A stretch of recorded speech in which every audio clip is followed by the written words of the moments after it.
তারাতলায় মর্মান্তিক দুর্ঘটনা। ঘড়ির কাঁটায় দুপুর 12টা বেজে 7 মিনিট। হঠাৎ করেই প্রবল শব্দে কেঁপে ওঠে গোডাউনটি।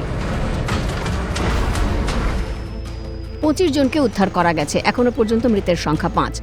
20 জনকে এসএসকেএম ট্রমা কেয়ার সেন্টারে ভর্তি করা হয়েছে। তার মধ্যে 2 জনের অবস্থা ক্রিটিক্যাল।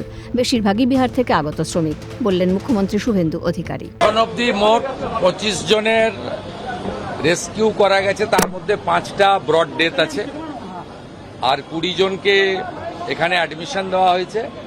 তার মধ্যে 2টো ক্রিটিক্যাল আছে। এখানে স্বাস্থ্যমন্ত্রী, স্বাস্থ্য বিভাগ, ডক্টরসরা তারা চেষ্টা করছেন। 18 জন আউট অফ ডেঞ্জার আছে। ম্যাক্সিমামই বিহার থেকে লেবারদেরকে আনা হয়েছিল, মুঙ্গের এবং অ্যাডজয়নিং এলাকা থেকে। এসএসকেএম এর ট্রমা কেয়ার সেন্টারে আহতদের নিয়ে আসা হয়। হাসপাতাল চত্বরে নিখোঁজ থেকে স্বজনহারাদের ভিড়। পরিজনের খবর জানার চেষ্টায় উদ্গ্রীব সকলে।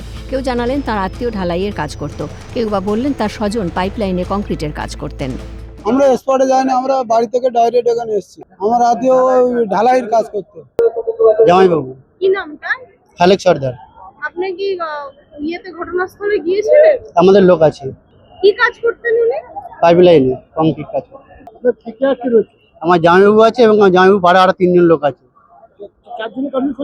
না, কারোর খোঁজ পাচ্ছি না। দাদা ওয়েল্ডিং এর সাহায্যের কাজ করত। ছোট ছোট বাচ্চা নিয়ে সংসার কি করে চলবে, প্রশ্ন মৃত কৃষ্ণা চৌধুরীর দাদার। মুখ্যমন্ত্রীর কাছে কাজের আবেদন। ওয়েল্ডিং এ হেল্পারে কাজ করতো। বাড়ি থেকে কে আছে ওনার? ওর গিন্নি আছে, দোকানের ছেলে, একটা মেয়ে আছে। কোথা থেকে আপনারা এসেছেন? জগদ্দল 15 নম্বর ওয়ার্ড। তো আপনার কি খবর পেয়েছেন? আমি খবর পেয়েছি কি সিএম থেকে যে খবর এসেছিল, আমি চাইছি কি ছোট ছোট বাচ্চা যখন কিছু পায় করে দিলে সরকার থেকে খুব ভালো হতো, সংসার চলবে। এদিন এসএসকেএম হাসপাতালে যান মুখ্যমন্ত্রী শুভেন্দু অধিকারী, যান পুর ও নগর উন্নয়ন মন্ত্রী অগ্নিমিত্রা পাল ও স্বাস্থ্যমন্ত্রী শারদ মুখোপাধ্যায়। ক্যামেরায় সমীরণ হাওলাদারের সঙ্গে অদ্রিজা ঘোষের রিপোর্ট, ক্যালকাটা নিউজ।